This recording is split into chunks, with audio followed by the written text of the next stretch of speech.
Okay, 1, 2. Oh, hi there, fellas. Glad to see you. I'm just finishing up my little wildlife survey up here in Virginia Highlands.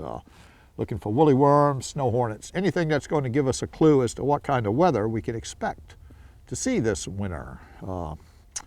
And anyway, it's been a long day up here. The sun is just about to set. And I got to tell you something. You get up here on the Blue Ridge Parkway and the hawk really bites.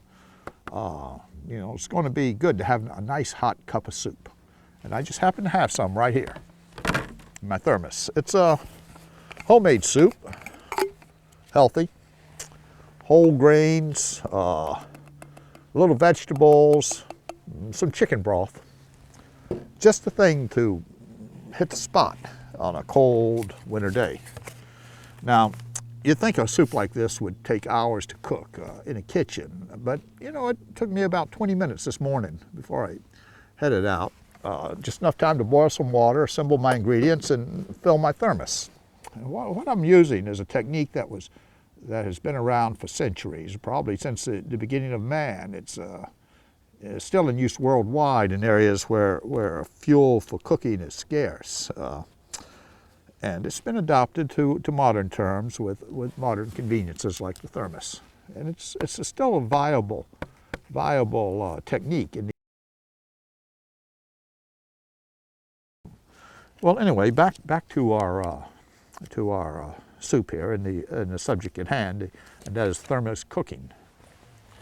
Now, first of all, before we get to the actual technique involved, and it's a very simple one, we have to have a word about the equipment you need. Now, of course, most of you probably have some kind of pot to heat water, and that's essential, but I mean, that could be anything. What's more important, however, is the actual thermos itself.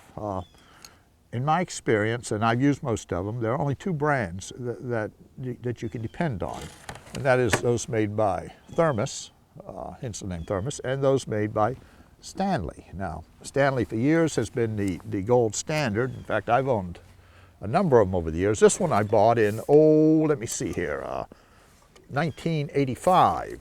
It's about 25 years ago, and I got to tell you, this is a great bottle. It still performs as well today as it did back in the time I bought it. Got a newer one a couple of years ago. This one I bought in, let me see what the date on this one is, 2006. Now, I got to tell you something, and you're going to hear this, and when you read reviews of bottles online, the newer bottles from Stanley don't quite have the high ratings the old ones do, and I found that to be true. They're not as well built, they're not as heavy, and they don't maintain heat as well as the old ones, which you wouldn't believe. I think there's a reason for that, and I'll explain that a little later. The other brand, of course, is Thermos. That's what the Thermos bottle is named after. And that's been around forever. This one is what they call a briefcase bottle, stainless steel. It's a good-looking bottle if you like these. I don't particularly care for myself. It's like the Stanley. It's got a cup and it's got a spout. You don't have to unscrew. You can just unscrew a little bit and pour. I think these are about the same price, $22. Somewhere in that neighborhood, I believe. If you shop online, Amazon.com is probably the best place to buy them because you get a full selection. They may be priced a little higher in your local store. But these are the only bottles I would recommend. Now, I know when you get into thermos cooking, now you may be tempted when you first get into thermal cooking to buy one of these. It's called a food jar, and it's made by, Stanley's got them. This is a Stanley model, and of course Thermos Nissan's got them. And they just don't hold the heat long enough to both cook your food and for it to be warm enough when you actually eat it for it to be tasty.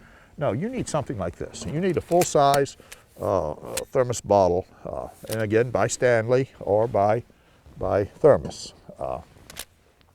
The bottle of course, has to be stainless steel. I think most of them are today, and rugged, of course.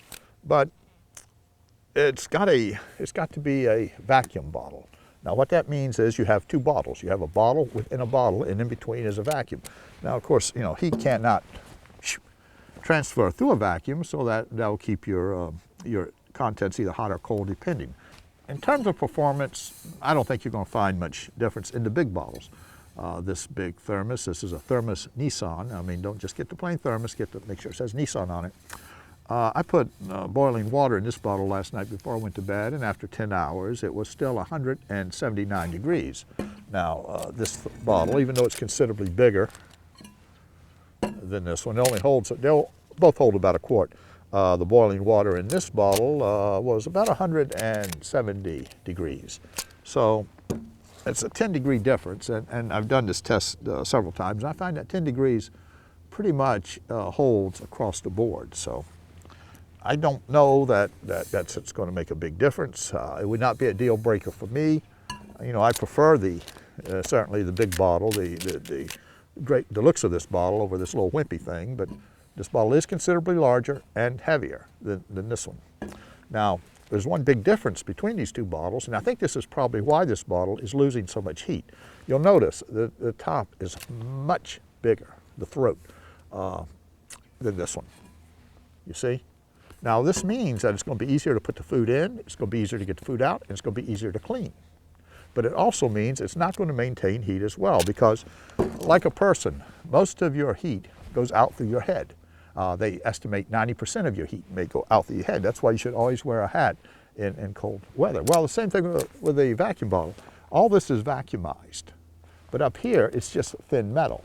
So of course any heat is going to swoosh right out, and the bigger the opening, the more chance for heat to swoosh right out. This one of course has a much smaller opening, plus it continues its vacuum up around it. You don't see any just plain metal.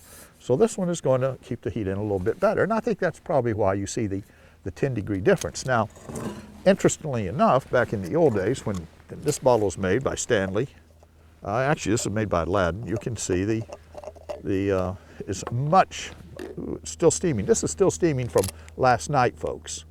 Now it's like 5, 6, 7 o'clock about 6 o'clock, 5 o'clock, I guess, in the afternoon, and you can still see steam coming out of this. This was loaded last night around 10 o'clock, I guess.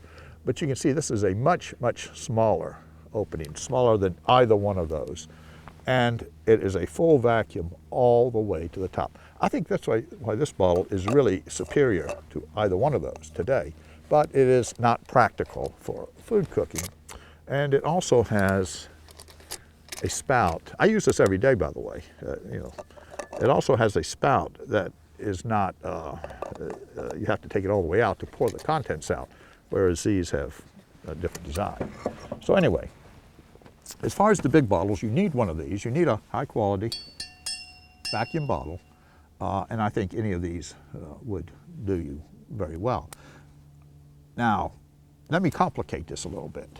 A quart of soup or food or whatever is a lot for me. I mean, I'm simply not going to carry food, eat that much in a day. I want something quick, easy, a couple of gulps, and I'm done. Maybe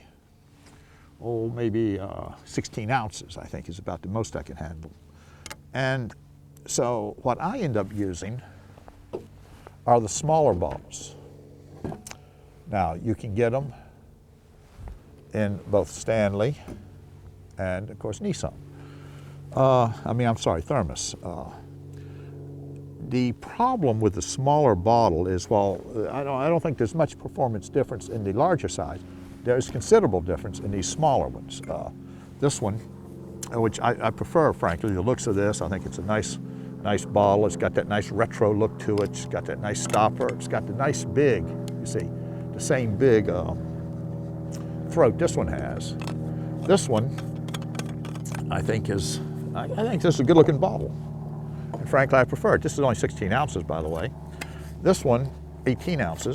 The same test last night, boiling water here, and it wasn't just like a 10-degree difference. It was, let me see what I've got here on my notes.